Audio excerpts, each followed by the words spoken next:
What's up, family? Can you talk with Tanya J LLC? You guys know we do life, we do leadership, we do it unapologetically on purpose. That means every day we are trying to help you to figure out how to fit the puzzle piece of life together so you do life right and you do it well. So we are literally wrapping up, not just wrapping up a week, not just wrapping up a month, not just wrapping up a year, but we wrapping up a decade. And so I had some stuff, right, that I had to just go on and just lay out.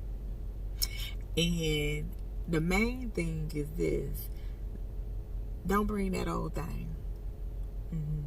Don't bring that old thing. Like, whatever that old thing is, that thing could be an attitude, a mindset, a feeling, a emotion, some clothes that you need to get rid of, a job that you need to be done moved on from, some relationships that need to be, figured out, some that might even need to be reestablished.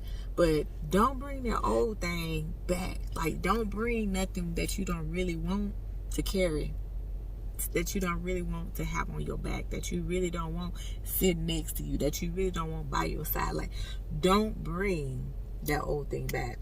One of the things of why even things my mama said, my book, that project came to be, is because I was that one, right?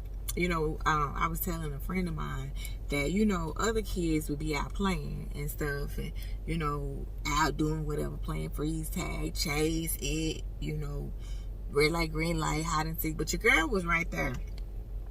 Call it nosy, or just call it just what it was, which was, I knew it was some wisdom being dropped, and I wanted to pick up all the nuggets, okay? I wanted to get everything. And so, with that, I learned a lot, and I received a lot. And so that's literally what part of that first one, things the mama said, was about. And now it's going to be volume 2, right? But as I was thinking about that, don't bring that old thing back, it reminded me of something that one of my aunties would say, don't bring that old thing back.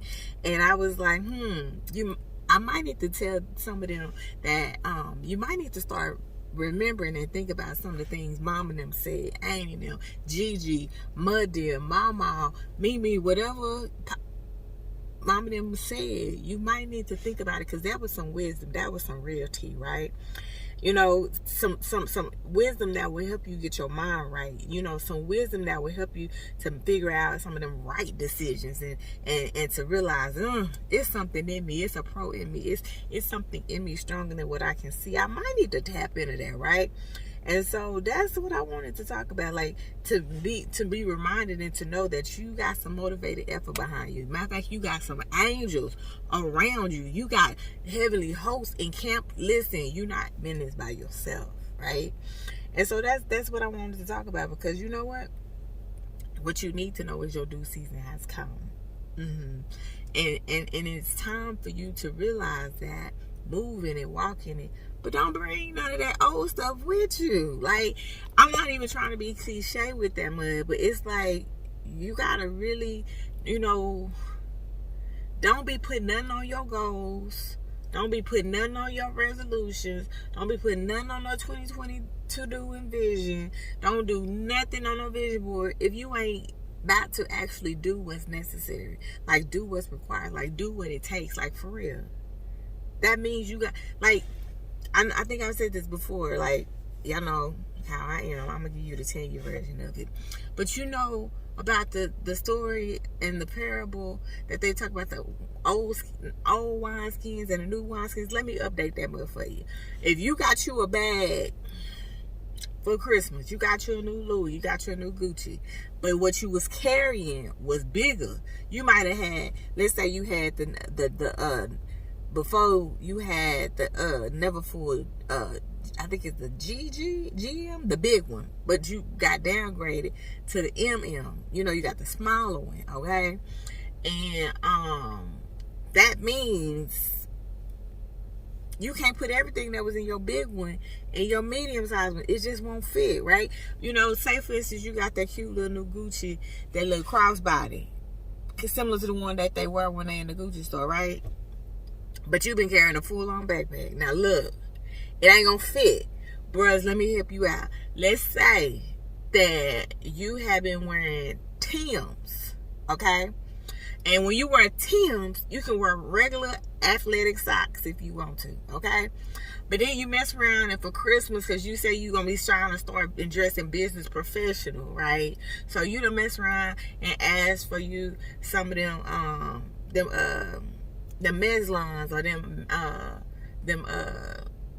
let me keep it regular with you, them Stacey Adams, right? Some nice dress shoes. But you can't wear athletic socks in dress shoes, right? You can wear them in your Timbs that you've been rocking, but you can't wear them in there. So but if your goal is to start dressing up more and being more business professional, you're going to have to switch your game up, right? You can't bring them old socks into these new dress shoes, right? That's the purpose. Like, that's what's behind it. You're going to have to let something go. You're going to have to make something switch, change. Like, habits and how they're formed, right? Like, they are formed when you stop the old stuff. Yeah, the only way that you form the new one in those 20 days is you consistently do the new thing and not do the old thing. Let me break that. Ooh, yeah. The only way the new habit is formed, aka the 21 days that it takes and requires to even begin to try and make it new, is that you have to consistently do the new thing. You have to consistently do the new thing and let the old thing go, right? You're going to have to let that old thing go. Don't bring it back.